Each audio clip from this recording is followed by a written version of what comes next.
You know, just really happy. I mean, there's so many great oncologists in North America that really collaborate together, and this is just a great example of doctors working together for families and for kids. So my reaction was, I cried. There is new hope for Canadian families with children fighting neuroblastoma, just like Andrew Cuddle's son, Liam.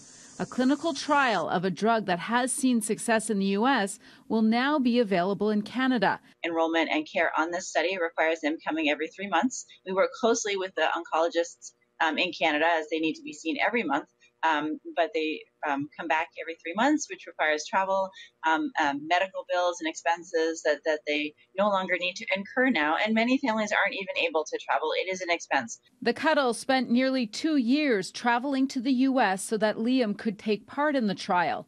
They are relieved that now other kids and families won't have to go through the emotional and financial struggle. You know, one family from Terrace, BC, that has had to travel with their entire family to Grand Rapids. That's not an easy commute. It costs a lot of money. I believe upwards of some of the trips were $10,000. So the fact that they can go to Montreal now is a much more accessible and cheaper place to travel. The drug DFMO has been used for decades in the treatment of patients with African sleeping sickness, but has been shown to inhibit neuroblastoma tumors and is received well by children.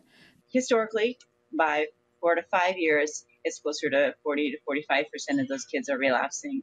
So what we've seen in our first clinical trial with DFMO, where we treated 100 patients at the end of upfront therapy, we're seeing that both at 2 and 4 years, we have about 13% of kids relapsing. So significantly improving the chance of children staying in remission. Great news for families like the Cuddles who helped to advocate for this. Currently, 2 hospitals in Montreal are offering the trial, but soon it will be available in Quebec City, at McMaster here in the GTA, Winnipeg, Calgary, and possibly Newfoundland. Go through so much in frontline treatment, toxic chemo, radiation.